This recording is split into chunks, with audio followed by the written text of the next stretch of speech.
Hi. Hey. Hello. Namaste. Salam. I'm Poonam, the founder of Khao Stores. About 2 years ago, I started looking into the production of Asafoetida or Hing. It's always been around at home. It's there in the drawer with the other spices. It has this distinct pungent aroma and adds an incredible depth of flavor to any dish that it's used in. I've always found the almost bright yellow packaged version to be kind of odd.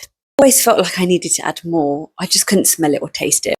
So that's how I started looking into how I could produce my own. I was looking at the quality of different kinds of asafoetida, the compound, the original sort of solid compound, how that works, how it's processed and manufactured when it comes into India from Afghanistan and the main sources where it's grown and processed, and then how does it become this sort of almost very brown resin into this very bright yellow, and how could I keep it as natural as possible? And I wanted to create something that I could use both in my cooking and bring to you and to your kitchen as well. Most of 2024 was spent reading, researching, and understanding. I then started to contact manufacturers and suppliers, mostly those I could link back to India, and started getting in touch. Q 2025 April. I'm off to India and have arranged to visit a spice vendor in Gujarat. It was a quick 48-hour trip that allowed me to the production space where they ground the spices, and I was able to bring back a good sample size. To say I was excited is an understatement. Over the next few months, I stored the spice in little containers in different parts of the house. Why?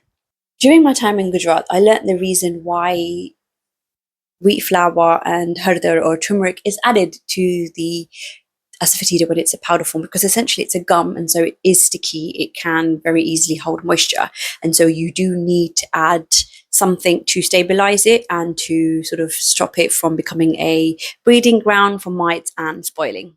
So after checking on the asafoetida after a couple of months storing it, it did in fact spoil. I was disappointed because I was so ready to start selling. The tins were purchased, the packaging was done. I had worked on the website page and the storefront as well. So this was a big lesson in patience. And I was like, Bunam, don't rush the process. So I went back to that manufacturer in Gujarat and I explained the kind of blend I would like, and they couldn't do it. So the search continued. 2026, and I've been experimenting with different Hing compounds and working on creating a gluten-free option with rice flour instead of wheat. By May, I had a good recipe down and was ready for my new manufacturer to get cracking. But as soon as I placed my order, crickets. I always think that maybe ghosting me was better than saying no. So, good news is I have the recipe that I'm ready for production.